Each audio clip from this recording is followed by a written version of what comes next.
Hi everyone, good afternoon to all. So this is Dr. Renuka Mohanraj, Associate Professor of Computer Science Department and also organizer of this technical talk. I'm happy to welcome you all for this wonderful session with our experienced Professor Obinna A.Kalu.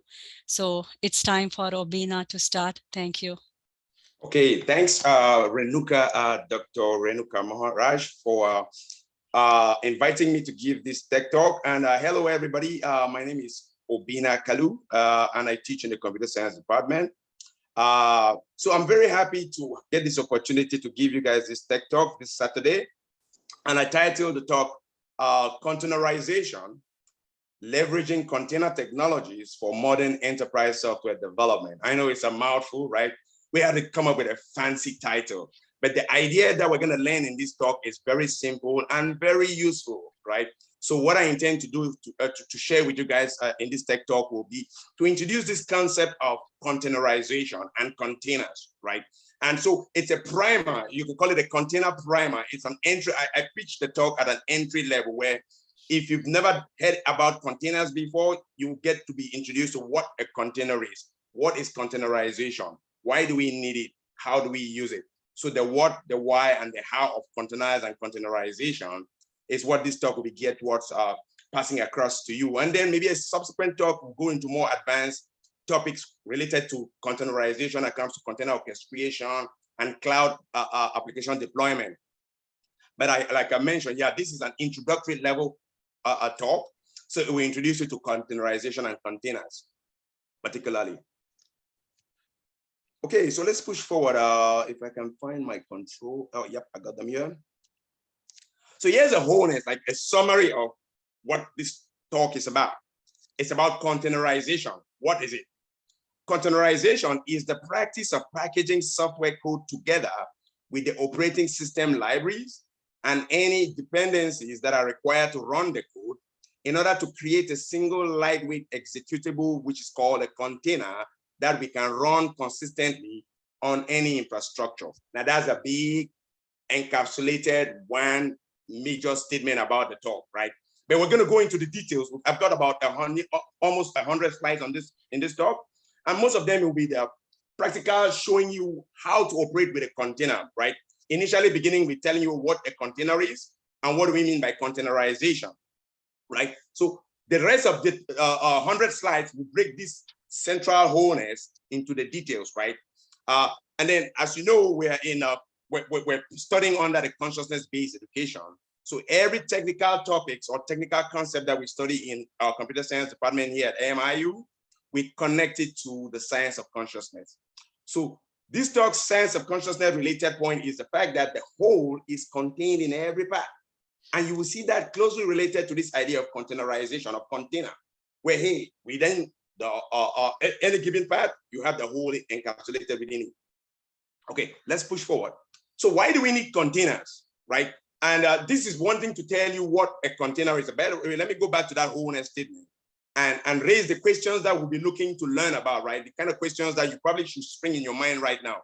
By the way, before I even continue with that, I should invite you to ask questions at the point where it comes to your mind, okay? So feel free to interject. I think it will be okay to have this be like a real physical live talk where you can actually raise your hand up and then I will entertain your question.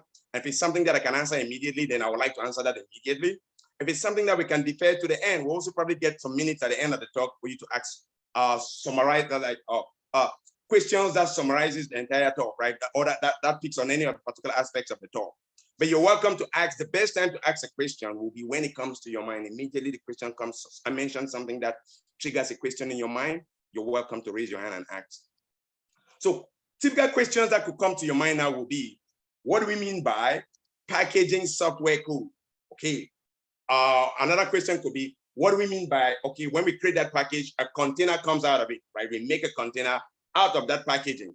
Now, specifically talking about the packaging, when we apply this technique of, or this practice of containerization, we're packaging application. By packaging application, we mean making a build, to build an image. We're not just building now the application as a standalone. The application will be now built as an image that containers can be created out of, as we're going to see when we get into the details later on coming up. So why do we need containers? Why do we need this idea of packaging applications along with the operating systems and the dependencies of the OS libraries and the dependencies so that we can actually make containers? Well, the central need for container is the fact that there's a challenge in making application software run correctly across multiple execution environments or infrastructure, right? And this a typical issue or a common issue that we face as enterprise software developers. And that issue is where the software works on one machine, say the development machine, the development environment, but it fails to work everywhere else, such as production or staging or test environment, or on your colleague developer's machine, it doesn't work on that machine. And there's actually a common statement that maybe if you've done professional software development in your career so far, you may have made this statement even yourself. It works on my machine. That's the statement. But it works on my machine is the problem that containerization targets to solve, right? We don't want that problem of it works on your machine, but it doesn't work on your colleague's machine. Or it works on your machine, but it doesn't work in production. It doesn't work from where we're actually deploying the application. So containerization is needed to eliminate that problem. We want to package applications such that when it works on my machine, I can be sure that it will work on any other machine, including production or testing or my colleague's machine. For example, let's actually even demonstrate some of this idea of that it works on my machine, right? Let's take an example. Take Java, okay? I'm sure most of us are Java developers, right? You build applications using Java application development, and then consider the simplest form of a Java application, a command line program, right? A command line application, and the simplest command line application could be what? Hello world. So consider building a hello world application using Java, and then you finish writing the code, system.out.print line, hello world. It prints out that string to your console. Now, the next need is to deploy that application to the production server, to the production machine, right? It's not going to run on your machine. You want to supply or deliver the application to the end users. Now, what can possibly go wrong in that scenario? Or have you tried doing something like that? Take your hello world command line Java program, try running it on your friend's machine, or try running it on the company's server. What can possibly go wrong? I said, does it work all the time? When it doesn't work, what would you look for? A typical thing that could go wrong would be you try running hello world on the company's server on another machine, whereas it works on your development machine. When you attempt to run it on the company's server, for example, another production machine, it says, hey, runtime error, cannot find system class name system. That's one possibility. Another possibility could be, hey, it can't even execute. Okay, we're missing the runtime environment for Java, the JRE, right? So those kind of things is what we want to eliminate by considering using this technique of containerization and building containers instead of deploying our raw built application. So here's what I just described, right? How do we deploy and run an application across multiple environments? Development environment, staging environment, testing environment, production environment. Those are typical separate environments that we need to target applications to be able to run them on, right? Ultimately, the production environment is where we actually want to deliver the application and have it provide the service that the end users require. So a typical Java application, and this is actually using Java as an example, but the concept here are applicable to other alternative platforms such as .NET or Python or C++, whatever mainstream application development platform that you can consider needs this technology of containerization and containers. So, but for Java, that's what this my graphic here is showing. We will need, obviously, the machine, the hardware right at the bottom here. So you can see life is structured in layers. A typical software is structured in layers. The bottom layer here is the machine itself, right? The hardware. On top of it, we need an operating system, whether it's Windows, Linux, Mac OS, whatever the operating system is. And then we need to actually make sure that we have the JVM on it, right? And then we now write our app and we build our app, the .class file or the .jar file in the case of an app that has multiple classes. That hello world.jar runs on top of the JVM, right? Now we want to be able to now replicate that environment on another machine. We need another hardware, a similar or different operating system. We need some operating system, the JVM, and the app. And when we want to execute this in the second environment, which you can consider production environment on another machine. We need to be able to run it as java-jar hello world.jar, right? That's a JVM command for executing a packaged Java application, right? When you package it as a jar. And if it works correctly, if everything is fine, it prints out hello world. And that's a happy day scenario, but that's like I described. Typically, that's not what happens, right? When we normally just build an application, we run into issues like I mentioned. Oh, it's missing the Java runtime environment, the JVM. It's missing some class libraries in the operating system. It's got the wrong operating system. Maybe JVM is running on the wrong operating system or something. So again, that was hello world, the simplest form of a command line application that you can imagine in a Java environment, right? In a Java platform. But typical enterprise application gets more complex, right?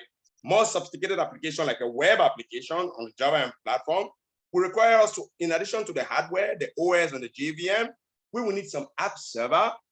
And by app server, we're saying we're building a web application in the Java environment. We're building a servlet-based application, for example. So we will need the Tomcat, Apache Tomcat, right? The servlet container. Well, the context, the word container in this particular sense is in a different context, right? The web container or a servlet container, something that can run servlets and JSPs and Spring Boot, whatever that app server is, right? Web logic. So if you include an app server, it gets more complex. Therefore, you need to include an app server in your target machine, in your production machine, for example, your staging machine. So you can see more complexity makes now the need for solving that problem of it runs in one environment, but it doesn't run on another. Very important, right? And in addition to the app server, as you can see in this my graphic here, most applications need to persist data in a permanent data store, a database. That's what you see at the back right here, right? So a database will need to be provided in your production as well, a compatible database for the application to run correctly when we deploy it to the target machine, to the production environment, for example. So this is what we'll be targeting to perform, to replicate. So we build this complex application that has all of these components, from the hardware to the app server to the database, and then our application needs all of that. We will need to replicate all of those components the same way, the same version, the same configuration for our application to run. And all of this was what we did before containerization became an option, before the idea of containerization. So, right? So all of this is justifying why you need containerization, why you want to be able to understand and know what it is and take advantage of it going forward after learning it from a talk like this. So difference in runtimes could be one of the issues that we may face when we actually want to deploy a complex application like the one we're looking at right here. So the JVM here could be Java version 11, and it happens that our production is still running Java version 8. What will happen? Runtime exceptions, right? Runtime errors all over the place because, oh, Java 8 doesn't have a lot of things that Java 11 is expecting. So we try to call something like collections library, stream API, or some advanced APIs on the stream API library. Java 8 won't have it because Java 11 has it, and Java 11 is 3 versions ahead of Java 8. So difference in the runtime environment versions could be a major source of issues related to or associated to deploying applications from one environment to another. So we need to deploy and run more instances. That's a typical scenario. So the problem gets even greater when you actually now consider a real world scenario where we're not just taking it from one developer machine and running it in production.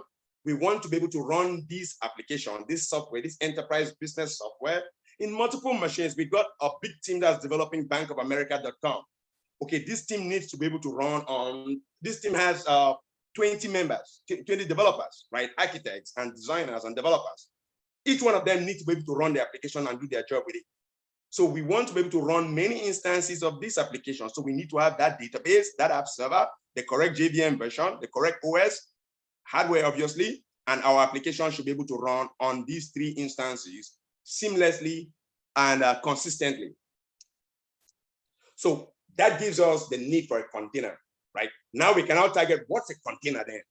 A container now will be a software. We can define a container as a piece of software that helps us provide packaging mechanism, which enables encapsulation of an application together with its dependencies into a single distributable unit.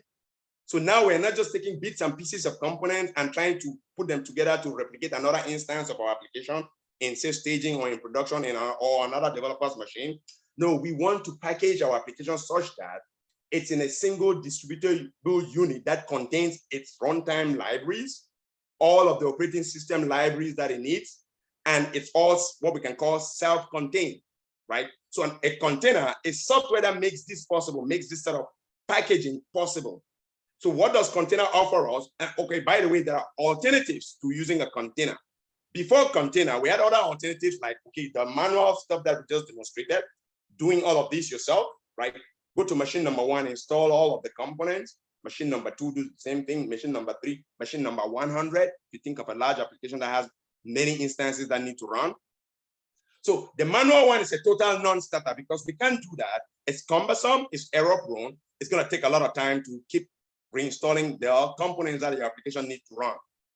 Another alternative, which we're going to see again later on, is to use virtual machines. Yeah, virtual machines will actually have your application run on not separate physical machines, servers, run on a single physical machine and then multiple virtual machines to give you multiple instances. Okay, that has a major drawback. It consumes a lot of resources. It's a heavyweight solution to the problem. So what a container offers us better than a virtual machine is the fact that a container is lightweight. It's a lighter weight solution, unlike a virtual machine. In a container, okay, you are actually packaging this application using a piece of software. So you really don't need too much resources like another set of memory or hard drive space, right? On a physical machine or on a virtual machine. A container also offers the advantage of portability. Once you package your application in a containerized form, it's portable. It becomes, like we mentioned, it's self-contained. It has everything that it needs to run. So all we need to do is take it from one machine, drop it in another machine, and it just runs. It just runs. The configurations are the same. The configurations are already set. The libraries are already in. The underlying operating system is already compatible, right? So portability is a good advantage that we want to take advantage of when we consider to use a container. And then container also provides a solid level of isolation. One container keeps all of its resources within it. It's totally isolated from another container, right? And we'll see when that comes into play where we actually have a sophisticated application like the one that we're demonstrating right here. We will need a container for the database, which will have its own configuration and its own settings all built in, and a container for our runtime and app server, right? Where the Java code is actually executing. So isolation is another advantage that containers provide for us. And the word container, if you're curious, which is a good question that should come in your mind, is why are they calling it container?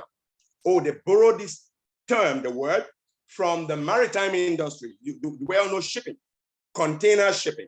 So containers in computer science, in software development, these containers that we're talking about are sort of similar or analogous to containers that shipping companies use in the maritime industry. You put everything inside the container and we can take it to China. They can open it in China and get all the things and they will see all the things there. Or they can take it to India. A container is a container and it contains whether automobile or machinery or stuff. So the word container was borrowed from the maritime industry, and we operate containers and software the same similar way that the maritime shipping companies operate containers in the shipping company, right? So there's some specification and standardization that's involved for it to be portable, right? You see this idea of portability. So it doesn't care what the operating system is.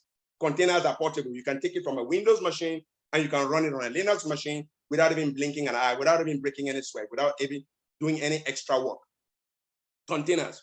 So, like I mentioned, alternative to containerization is to consider virtualization, but one has advantages over the other, right? They are markedly different. So before containerization became the de facto standard of the way we want to solve that problem of it runs on my machine, it doesn't run on production, virtualization was one option. So in contrast to containerization, or actually in contrast to virtualization, containers are definitely more portable and they are more resource efficient than virtual machine. Virtual machine will require to have a lot of RAM memory, right? Allocated for every new VM, a virtual machine that you're going to run on that host operating system. Now, containers don't need that much memory, that much allocation of resources. So containers are lighter weight, right? They are lighter weight. So containers are lightweight. They're portable because they share the same host operating system's kernel, right? The underlying operating system, that kernel or code that the Windows operating system is using, every container will share that. Unlike VM, a VM will need to allocate a whole block of memory. So you need large amount of memory for a host operating system where you want to run multiple VMs. For anyone who has run some VM, you can imagine that we call them memory hubs. You will need terabytes of RAM to run heavy-duty things like Oracle databases and MongoDB databases on your physical machine, on your host machine. And another area of contrast is the fact that containers are more portable. Well, that's what we already mentioned, right? So they are generally more portable and they are generally more resource efficient. They don't consume too much memory. They are lighter weight components. So here's another side-by-side comparison between containers versus virtual machines, right? This is what we will do when we use a virtual machine. A virtual machine, underlying both of the two, is the hardware. Definitely need a computer hardware with processor and memory, right? And then on top of your hardware, you have your host operating system for the case of the virtual machine. Could be Windows, could be Linux, could be whatever the operating system is. That's the server's operating system. That's the host OS. And then for a virtual machine, you need a piece of software called a hypervisor. A hypervisor is this management software that now instructs the operating system to allocate memory for a new guest OS. So a hypervisor will host one or more guest operating system. So on our OS here, that could be Linux. We could be running a VM that's going to be running Windows 8. Another one that's running Windows, Ubuntu Linux. So guest operating systems will be run on top of one host operating system, and each of those guest operating systems will need a lot of memory allocated for them to run their various applications, and then we can run one or more applications in our guest OS. This is resource hungry. This is it's going to consume a lot of memory and a lot of disk space. It's a memory hub. Alternatively, containers are lighter weight. If you notice, the first stage of difference between containers and VM is the fact that containers will use just a piece of software called Docker, a Docker engine. So containerization is the concept. Containers are the technology, right? Containers technology. Now, it just so happens that right now in the market, in the industry, there's one particular containerization software that is like the industry leader. And that software is called Docker. That product is a product, right? Docker. And just because it's Docker today doesn't mean it's going to be Docker in 10 years' time. Some other company could come and may have created, I mean, there are other alternatives ones that are built for as alternatives, right? But Docker is now like the preeminent de facto standard for containerization, right, in the industry. So you need your Docker engine, either Docker engine for Windows or Docker engine for Linux, for Mac. So Docker engine gets provided from most of the mainstream popular operating systems. And then on Docker engine, Docker now can manage one or more applications running on them in a lightweight fashion. That makes them more efficient and less resource hungry. So what's the origin, like I mentioned, of the name container? Came from the shipping industry. The same name that they use for containers that carry cargo and things, right? In the maritime industry, is what we're saying here. We want to actually package our software applications inside similar ideas, right? Similar objects. So it's derived from the shipping industry, and it shares quite similar characteristics like they actually use in the shipping industry. And you can notice on this in this diagram, each object or each item is in its own container, and they're isolated, and they can actually play along together within the same ship, the same host operating system, same Docker engine, for example. So container technologies, containers have become the de facto compute unit for modern cloud native applications, right? So these days, we want a typical application these days is not just Hello World. Hello World is a toy, right? It's like, oh, well, that's not even an application. We're talking enterprise applications that are for business use, and most business use applications require a lot of, will support a lot of concurrent users, will require a lot of, will provide a lot of services. So it will have a lot of components. And those components, we probably want to run them in the cloud. Okay, we won't go into cloud so much in this particular talk, right? But typically, we want to actually run this application in some hosted environment, in some remote server, which is today we call that the cloud environment, right? Platform as a service or infrastructure as a service environment. And the most ideal way to run this kind of application, enterprise application these days, is to put them in containers. Once you have them in containers, you remove that effort of trying to make it run in this cloud server that you do not own. Remember that the cloud server has been provided for you. You don't have access to actually go there and start mucking about with the operating system. No, you don't. So all you need to do is put your application in a containerized form. It becomes now very easy to deploy to a cloud environment. And as I mentioned, Docker is currently the leading industry standard for containerization, right? And it just so happens that Docker is like the leading, most popular piece of software for performing containerization, creating containers and container images. Now, here's the architecture of Docker, right? As in this Docker software, what are the components and how do we make containers out of it, right? How does it manage containers? So central to Docker is this middle component called the Docker host, or you can call it the Docker engine. That's what you have to install on your host operating system. So if you have your Windows machine, you go out to docker.com, that URL that I have on this slide, download Docker engine or Docker desktop. It's called a desktop. It's a desktop application. Docker desktop for Windows exists, Docker desktop for Mac OS, Docker desktop for Linux. So get the Docker engine for your particular operating system, put that in place. And within that Docker host, you will have the central application or the central software there is the Docker daemon. The Docker D is the one that now knows how to make images and create containers from those images. And what are images? Images are the underlying description of what components will be needed for subsequent applications that are going to run in a container, right? So you can define it this way. The relationship between containers and images is containers are instances of an image, right? So you have an image, and then you can make one or more instances of that image, and each instance can now be called a container. That's my container one, container number one, container number two, container number three. So you can make multiple instances of, take for example, you have an image of Canonical's Ubuntu operating system right here. You can now create a first instance of that Ubuntu operating system running as container number one right here. You can run one image multiple times as separate containers, and they're all isolated, and they can all run their own different applications, right? Nginx. So whatever application that you want to run, yep, you run that, you create the container out of an image. So you obtain image that probably been pre-created for you, or you create those images yourself when you build the application. And we're going to see that subsequent slides that are going to come up, like I mentioned, we'll go into the details of how to actually operate with this technology, right? And then related to Docker hosts is the Docker registry. That's where we obtain the images from. So when we say we want an instance of Nginx, okay, Docker host will go out to the registry, which is like our remote repository that has the actual software, download those executables, and then bring them down to your local machine as images. And images means, okay, in there we have a descriptive file called a Docker file that's describing what are the other components that make up this piece of software that we want as part of the image. So the Docker registry is a thing, right? You'll see that in our registry, the docker.com. It's all online as well. And we'll see images, we'll see screenshots of them as we go along. And then on top of those two components, it's your Docker client. Now your Docker client comes with as part of your Docker engine. So all of these two things are one component that you install, one piece of software that you download and install. It's called Docker engine.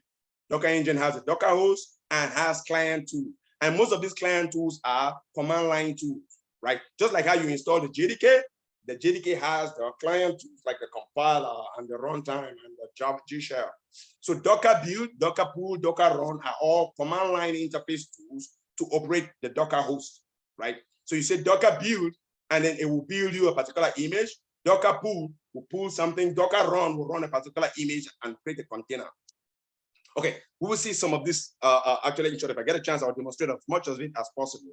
I want to get a sense of how much time that we have, but I'm guessing that we go for about 2 hours or so. We have 1 hour. Oh, 1 hour. Usual session is 1 hour. We're going to cover as much as we can. Having started at 1:45, so 2:45. Okay, we got time. I mean, like I mentioned, it's an introductory tour that introduces you to this concept, and then you can take it and run along with it and go discover some more. So containerize your app with Docker. How do we do that? So we've learned about what containerization is. We've learned about why we need it.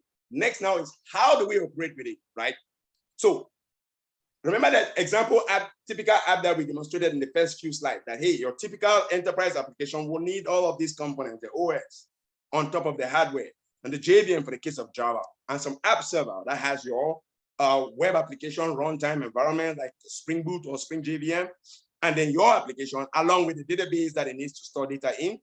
Now you want to take all of these components and perform this practice called containerize it, make it run on this environment that has Docker engine within it, right?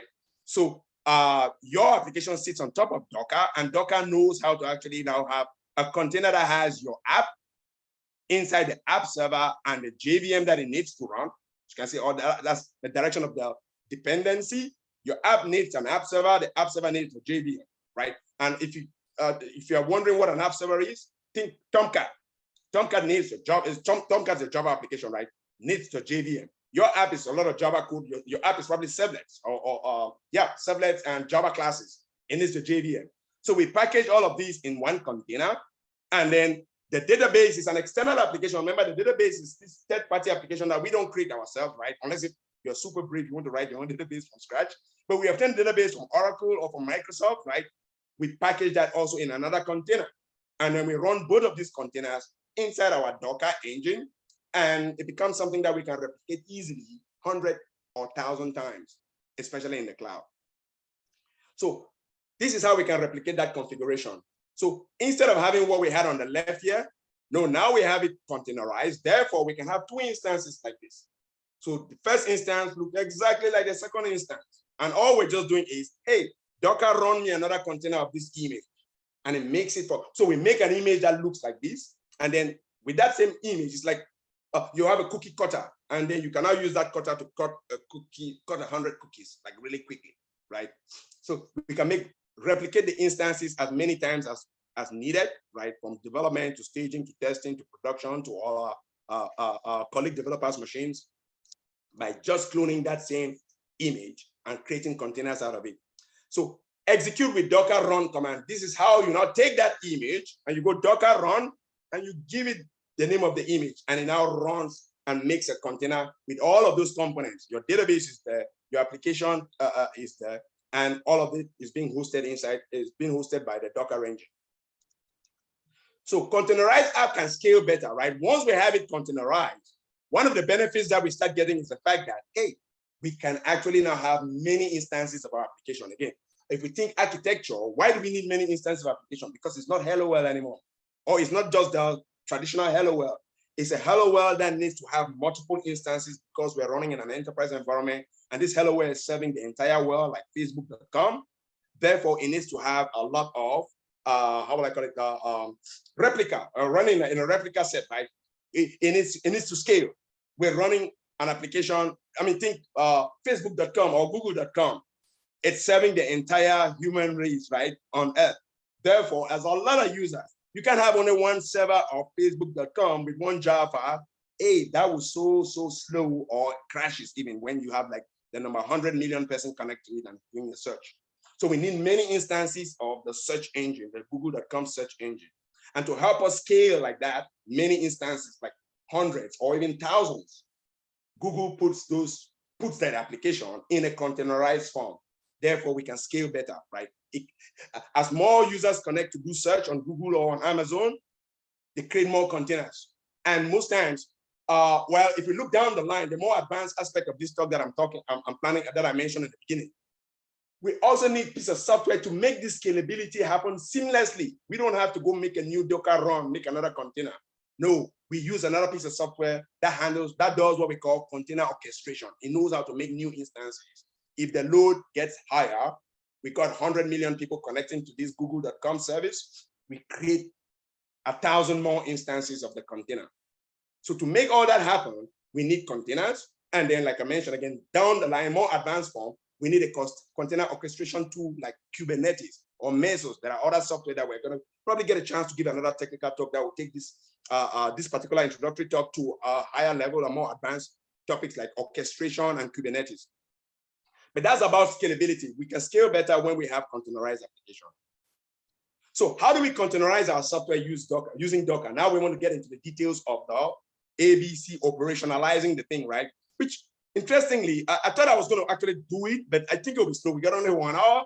But luckily for you guys, the reason why these slides are nearly 100 of them, I put all the screenshots so you can actually take these slides, which I plan to share with you guys, and actually go do these things, right? Not just hear about it.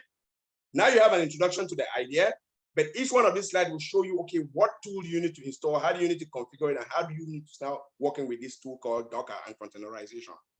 So we want to take our application from this configuration, this shape, hardware, OS, JVM, and app, and have it run in this shape, hardware, OS, Docker, in container inside the Docker. So we will need to first of all install Docker engine, like I already have on my machine here. If I can bring up my Docker engine for a quick second here. I don't have it running. So once you have Docker installed, you'll be able to start the engine, right, on your Docker desktop, for Windows. So if I search Docker desktop right here, so you need to install the underlying engine itself, right, for your operating system. They have it for Mac, for Linux, and Windows, and any other popular operating system. And then once we have Docker installed, we will need to build a Docker image of whatever software that we want to containerize, right? Make an image of your Hello World or your library web services or whatever this application is. You're not just building a jar, you're building a jar that's going to be sitting inside some configuration that makes it an image that containers can be created out of, right? That's the UI for the Docker desktop for Windows. But let me go back to the steps for operating Docker. Once you build an image, and what's an image? An image would then be made up of your app, which is actually your hello world.jar or banking application.jar file, right? Or the WAR file, whatever this artifact is, right?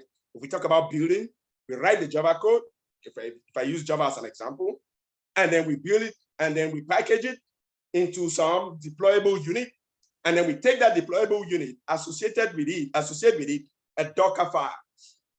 The Docker file here is a text file, a configuration file that describes the image, that describes what containers that are made out of this image should contain. Should it have the JVM? We will describe that in here, right? Should it pull any other runtime? Remember, containerization is the process of packaging your application such that it has all the runtime dependencies, the libraries built in. So the Docker file is where we describe what are those runtime dependencies that you need in a particular order. The dependencies, okay, dependency, application needs JVM needs operating system needs the hardware, right? So all of that gets described in the Docker file as a text file. It's just a configuration text file. And with these, we have a Docker image that we can actually share with others, put in a registry, which is what a business, a software company typically does. We put an image in a registry, and then people can pull down that image from the registry and make containers out of them. And how do you make containers out of the image? You run the Docker container by using Docker run command or a couple of other commands that Docker engine provides for us. Now let's see the rest of the details. So beginning with installing the Docker desktop, this is what your installer will look like, right? I just put, it's a regular, for Windows particularly, it's a GUI installer, so it's a breeze. For Linux, okay, you probably want to use your package manager to actually go apt-get if you're using Ubuntu, and then, or you can actually use any other package manager that you have for Linux, right? So, but whatever your operating system is, you install Docker desktop or Docker engine for that operating system. This is for the case of Windows, and then it has certain requirements. It will need for Windows, it will need to install Windows subsystem for Linux 2, WSL2. It's a component on Windows 10 or Windows 11, right? So you just make sure that you have WSL enabled, which is just a component that you go to your add and remove programs, and then you enable WSL before you install Docker, because Docker will ask you, hey, make sure you have that installed, right?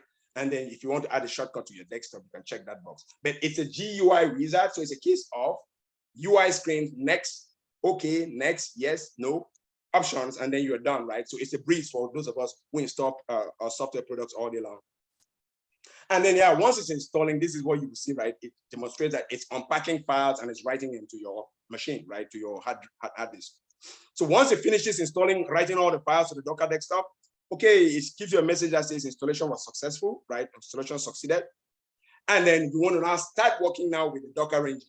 You have to start it, like you saw me start my Docker engine right there. So it has to be running like so. And when it runs, for the case of Windows, it puts a little icon on your tray that lets you operate it, like you can actually stop it here, restart it here, pause it, right? So it runs in a headless mode if you do not want the UI itself, right? And you can see the UI itself will show you your images that you have pulled, and then you can actually start any of these images as an instance to run a container of it. right? So you run, and then when you run your Docker engine, you want, for Windows particularly, you want to run it in what they call elevated mode, run as an administrator. Equivalent thing for Linux is you want to sudo. You want to run sudo before you execute Docker engine because it requires access to system resources, right? To secure, it requires permission to be able to write certain secure system files. And then with the first time you run it, as you can imagine, as a piece of a software product, it will show you a message to accept the service license agreement. And then this is what the desktop looks like I already showed. And then it provides you a getting started, a learning tool that's built into the product to actually say, hey, make your first image, make your first container from that image and demonstrate how it works, right? Before you start writing your own Java applications and pulling images of a database and writing an enterprise application. And that's what the next few slides will show you here. We'll show you that, okay, you can actually now go ahead now and check out the Docker engine that you've installed, execute a number of the Docker client commands. Remember Docker client? Those command line tools that you can actually check out. The first most basic one that you want to check out is Docker version. It's similar like JDK. You install the JDK and then you open a command line and you run Java C. What is the version of my compiler here? I'm compiling with Java 17.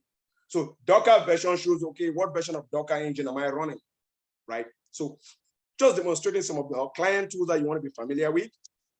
And then this is a demonstration of the example tutorial built into the Docker engine, right? So you want to be able to clone a repository that has some program that you actually can put in and make an image of and then create a container out of, right? So you see that, yep, we're running Docker run, and then we're actually going to go make it clone a repository that contains a set of predefined configuration, right? Operating system, the Alpine Linux operating system, and then it should have Git running on it. Git, the team collaboration tool, is what they use as the example here, right here. Now, let's take a look at the full command, which looks a little small for me here, but yeah, Docker run, right? And then you want to now go make an image called repository, and then Alpine Git clone. You're executing Git clone, but you're not executing Git clone on your own machine. You're executing Git clone inside the container that you're actually going to go create from an image. So we'll see that clearer here now when we actually have it run. So it runs and it makes a new image for you, right? So if you run Docker images, you will see that we have an image that has Alpine with Git in it. So Alpine/Git is the name of our image. It's the latest version that we actually just cloned. And then we can go ahead and actually now use this image to make a container and run it, right? So this is exactly what the command does. So that command Docker run --name repo, right? And then the image name will be Alpine/Git. What that command does is it fetches a Docker image containing Git on Alpine Linux. Alpine Linux is a version of Linux, right? The popular version of lightweight version of Linux.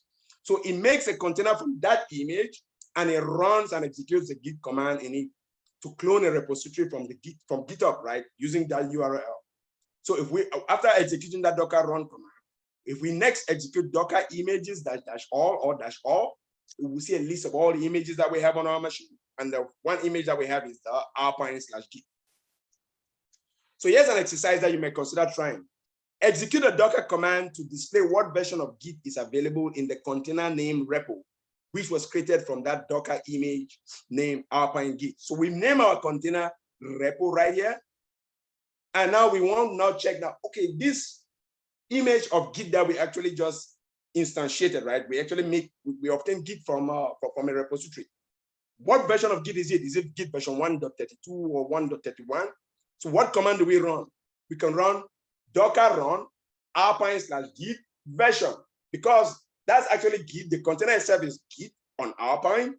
So just pass it the command name version and it will print out the Git version.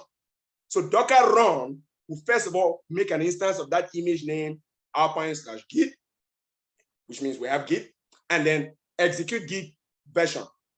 So once that container is running, it now execute the specified command, which is version, and we print out Git version 2.34.1. Now, here's another demonstration for how we can now continue working with our Docker engine and containerizing our Java application in this case. Now we want to create a simple Java command line application using Apache Maven, right? Quick start archetype. Now, Maven, for those of us who do not know Maven, Maven is a build tool. It's like the primary build tool in Java. The alternative one is Gradle. But Maven lets us actually say, hey, make me, it has an application scaffolding tool built in, right? You can operate it on a command line, or you can use a plugin for it in your GUI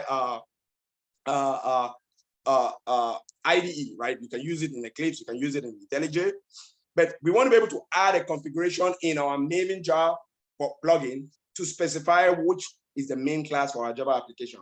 So we're just writing a Java command line application just like hello world, but in order to use Maven to execute the application, we need to say, hey, which one is the main class? And the fully qualified name of the main class needs to be provided in the Maven configuration file, the POM file, the POM file, for those of us familiar with Maven. And you can now run Maven clean package. Maven clean package, for those of us familiar with Maven, is how you now take all the .class file, maybe hello world.class, make it into a hello world.jar. So erase any other one that I've actually created before. This is just a simple Maven command. So that's what clean does. And then package says, okay, take all the .class files, put them in one file, compress them in one file called hello world.jar. And then next we'll create a Docker file for us to be able to containerize that command line application. And this is a typical example of a Docker file. Like I mentioned, a Docker file is a text file that contains configuration information for what the image will be, what components, what runtime dependency and libraries do you need for the image. So you will see that in our image, because we're going to run a command line Java application, we need a JDK. So we say from open JDK, what version? Version 17, version 18, version 19, whatever your JVM version that you plan to actually run your application on. And you ask it to create a directory where you're actually going to write your Java file in. So run make directory, make mkdir operating system command to make a new directory inside your container, right? So remember, a container is going to be like a machine. It's similar to a virtual machine. It's like its own operating system. So you can run commands on it, like make directory and delete file and things like that. And then you can now run copy from my target jar file, which I created with my Maven clean package, copy to that directory that I just created that's called /app, and then set the working directory to be that /app so that when this JVM runs, it should find all of its runtime files inside /app folder. And then the command to run will be, you specify that command because that's how we actually now run the image as a container. What should it do? It should run Java command, which is our JVM Java runner.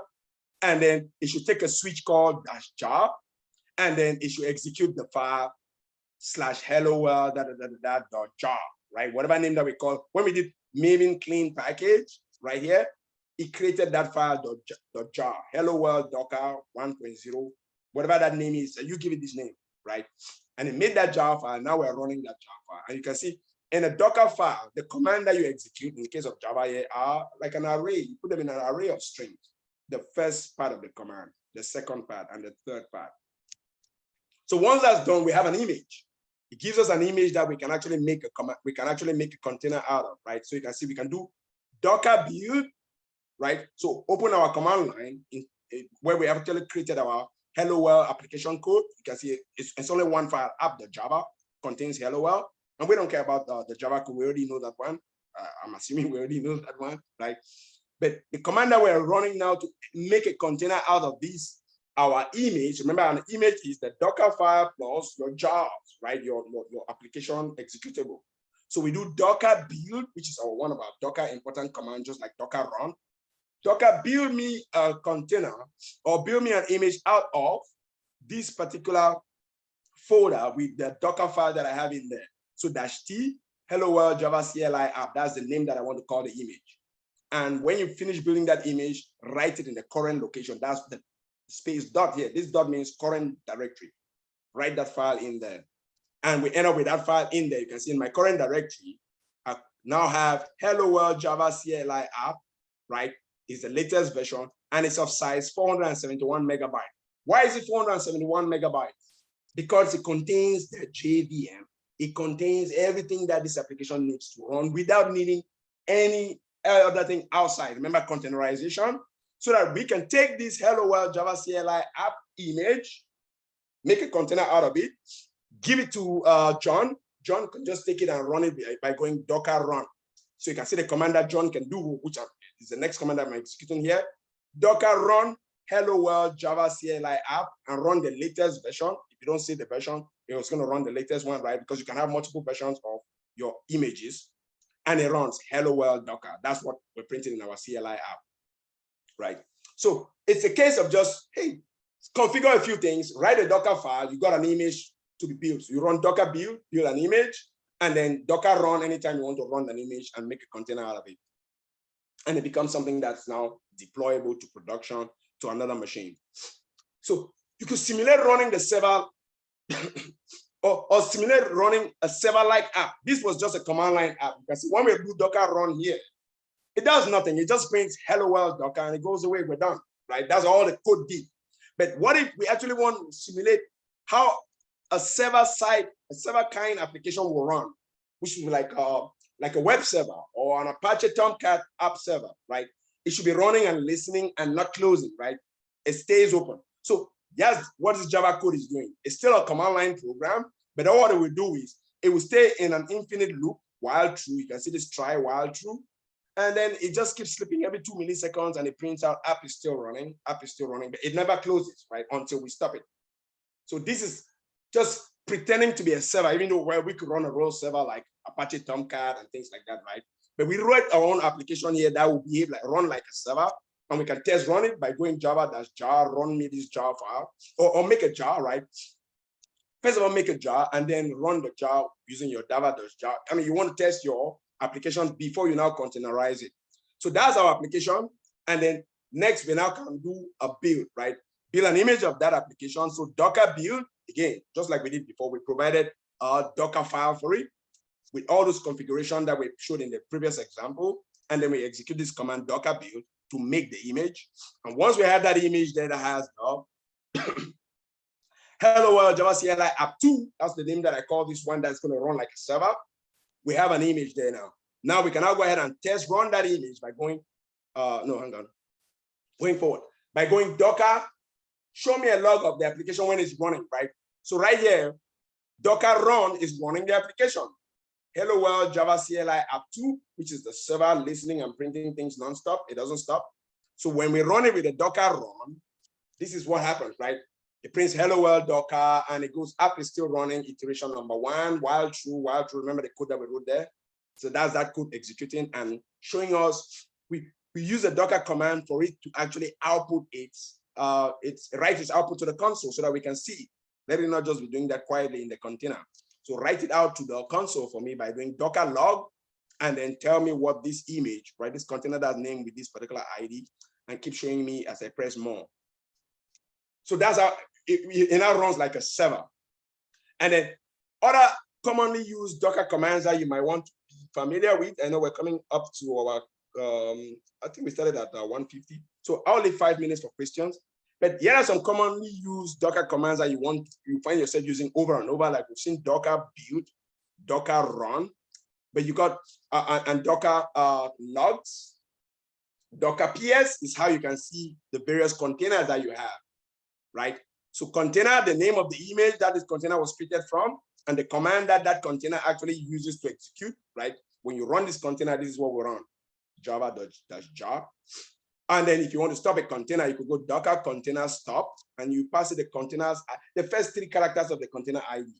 You don't have to type the entire ID. If you notice the container ID itself is very long, right here, CFF 6 up to like 32 characters.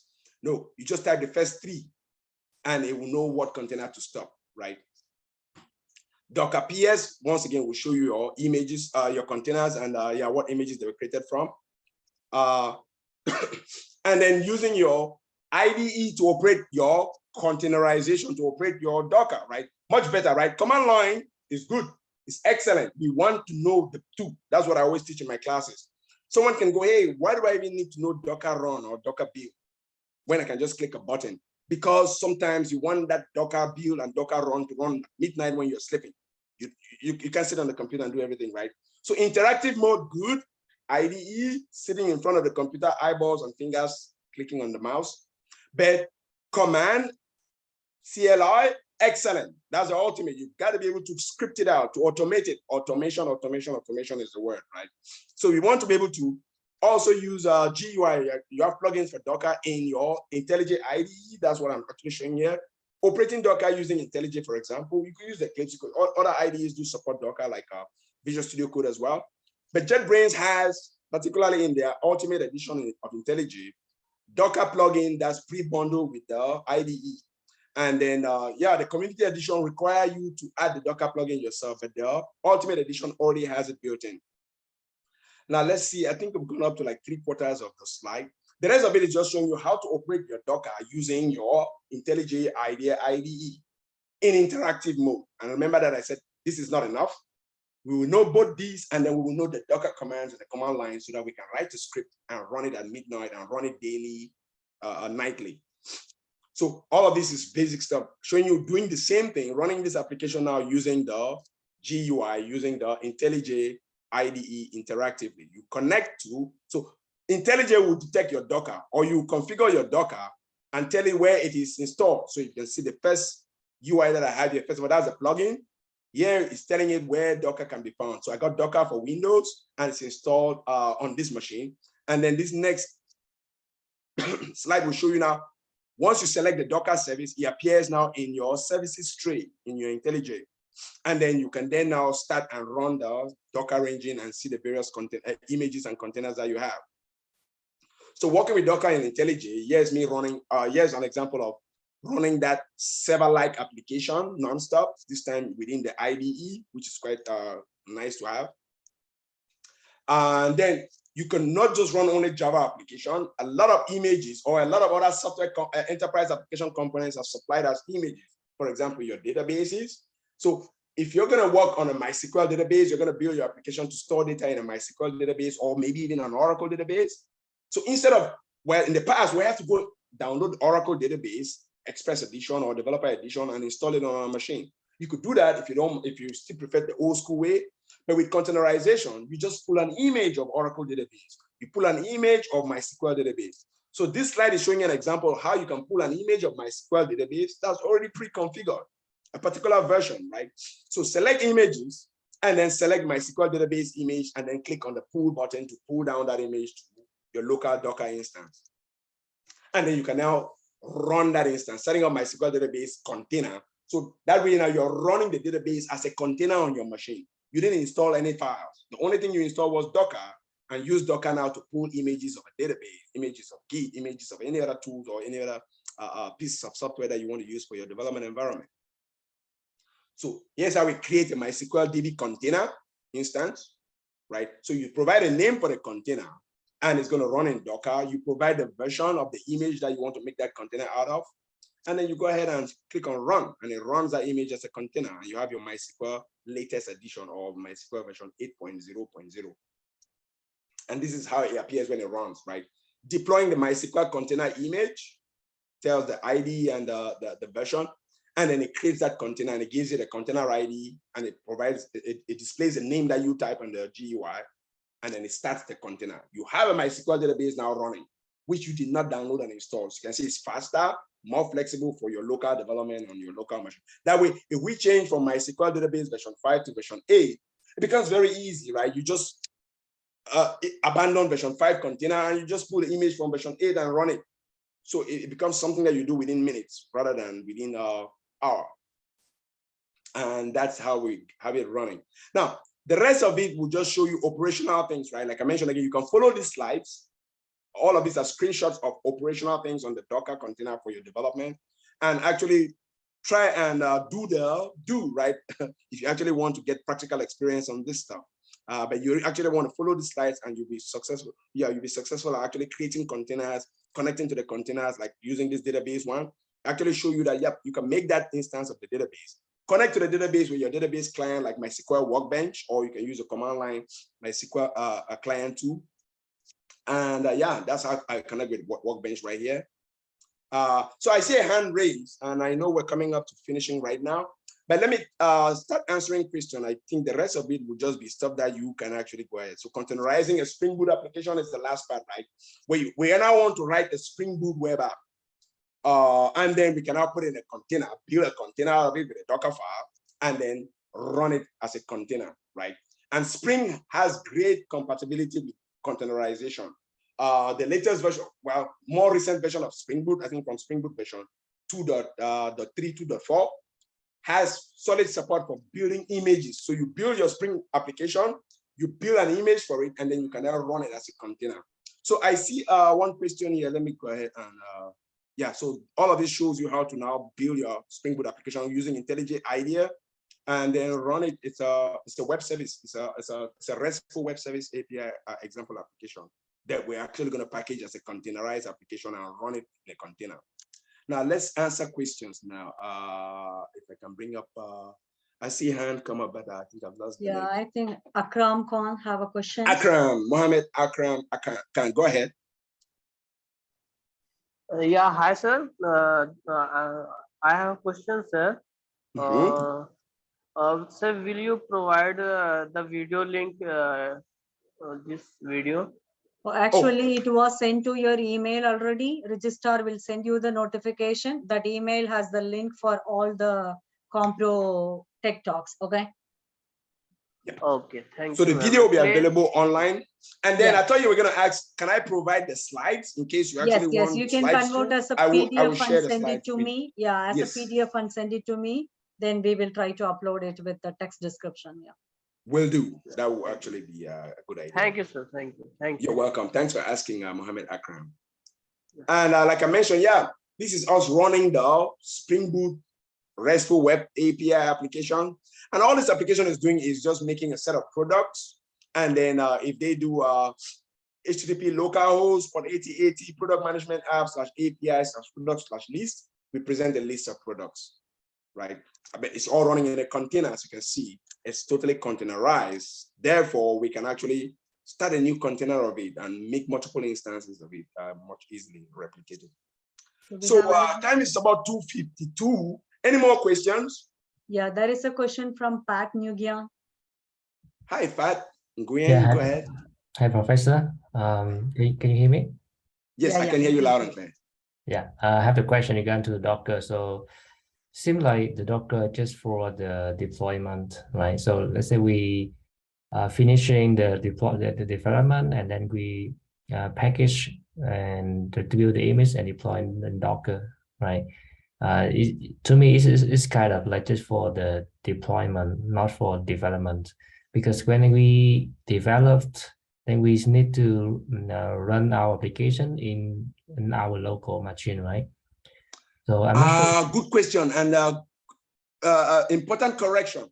No, Docker containerization, we encourage, you find motivation to use it for both deployment and development. You can say, I'm actually using it for development right here. And remember, the problem that containerization is solving works on my machine, but does not work on my friend's machine, on my other teammates' machine. I'm the lead developer in a team of 20 developers in a bankofamerica.com project, right? I've set up now the project, and the project needs Apache Tomcat version 9, and it needs JVM version 11, and it needs Windows. It needs all of these dependencies. If we do not use Docker, then we end up needing to install all of that JVM version 11. I have to tell all my QA developers that JVM version 11, everybody, right? Send out that email. Tell everybody that, hey, Apache Tomcat version 9, not version 8, right? So you need Docker for development to solve that problem so that you can now have an image of the development environment that you can now replicate 20 times. All your new developer number 21 who joins the team comes, all he has to do is Docker pull this image that has the bankofamerica.com project. And he has everything that he needs to start running. So he doesn't have to install his own JDK, install his own database, which is the wrong version, right? And then it doesn't work on this new developer's machine. So you want to use it in development. And then like you rightly mentioned, commonly we want to use it for deployment. When we want to deploy the machine or we deploy the application, once we package it as an image, container, containerize it, we can then deploy it. But for development, it becomes really useful so that we can replicate that same development environment many times across our development team. Does that make sense? Yeah, it does. Yeah, thank you. Excellent question, Fred. Thanks. Okay. Any other guys have questions? You can ask now. Yeah, Darfi have questions. Go ahead, Daffy. Hey, hello, Professor Kalu. Thank you very Welcome. much for this presentation. Welcome, Daffy. Since we're working on enterprise application, would you suggest us to use more Docker Compose or Docker commands when we're building our application? Excellent question. Now, the answer is obvious. Docker commands become repetitive, right? So we want to automate that. Docker Compose becomes a more powerful command that we can actually group multiple Docker commands and actually now build images and build containers from images with one shot, right? So we recommend for larger installation, right? A lot of components, a lot of configuration, you want to use Docker Compose. Great. Excellent question. Thanks for asking, Daffy.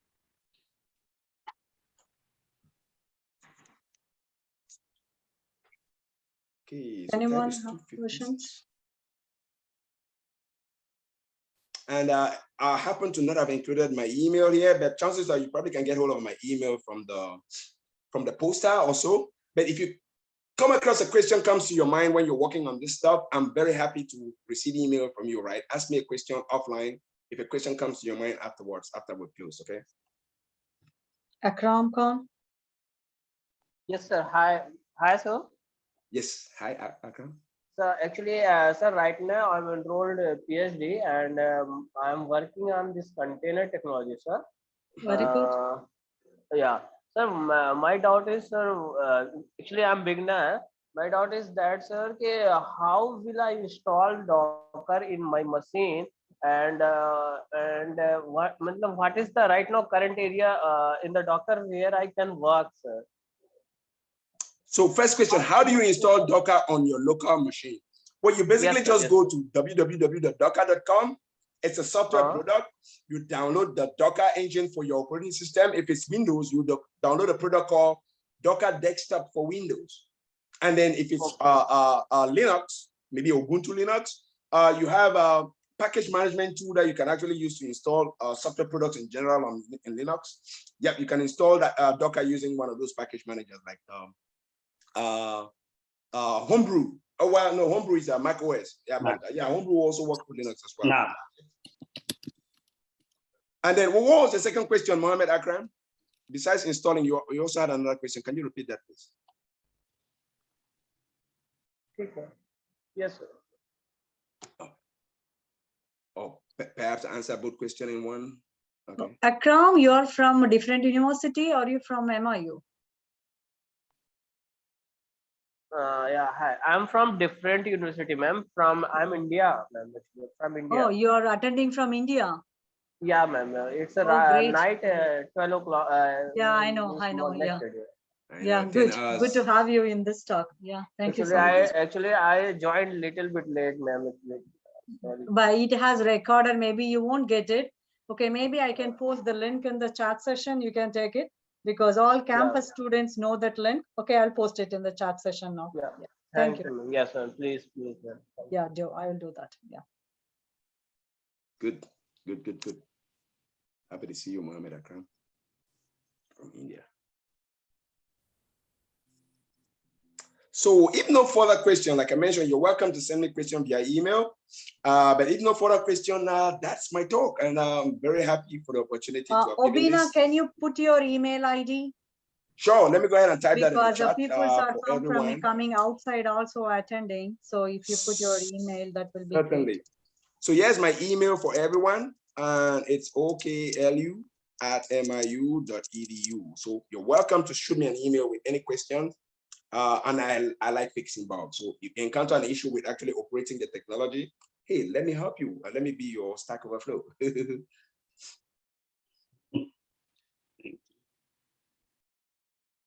Professor, I have another question. Sure. So like when we build the image, we need to push in the public Docker Hub, right? Then it seems like everyone can see it and use it. I just concerned about the security problem. So, yeah. Good, excellent question. So when we build an image of a piece of software that we've created, right? See, we're a company. Now, if that software is intended for public consumption, we could put it in a public repository, in a public registry. They call it a registry. You could actually post it to, you can actually publish it to the Docker registry. The Docker registry, if I can go there on the web, is actually a publicly hosted set of images, right? So if you just Google search Docker registry here, all companies actually publish their software on the Docker registry, right? And you can see a list of images that people have shared. So Hub, it's called Docker Hub. Another word for it is hub.docker.com/registry. So in here is where one option for you to share your software with the rest of the world. Now you mentioned security. What if it's, hey, proprietary software belongs to only the government of the United States? We can share this with the world, right? It's created by, it's created for the FBI or the CIA. No, they're going to share that. So you can host your own private Docker registry, private repository, just like you have public repositories and private repositories in GitHub. Okay, the FBI or Walmart can actually have their own private repository for their development tools, and they're not sharing those tools with the rest of the public, right? So a registry will be this server, either hosted publicly or hosted privately in their private infrastructure, private network, where they can actually now host images that have been created by their software team, and they're actually making them available to specific audience, right? So you make your image and you either share it publicly through the Docker Hub registry, or you could share it within your own environment as a private company, and then you have it in your own server that people can actually go, hey, Docker pool, and then you point it to your own local registry and get software from there. But you can see hub.docker.com/registry has, all of the software that companies across the world have shared, right? Including Windows or Oracle database, MySQL database, they're all here. JDK, you can get it from here. Alpine Linux, Ubuntu, things like that. So good question, Pat. Yeah, thank you. Okay, guys, if you have no question, we can end up the session. Have you all great weekend. See you in the next Tech Talks. Thank you, Okay, Obinna. thank you, everyone. Thank you, Thank Dr. you. Renuka, and Thank you have a so good much. weekend. You too. Sure.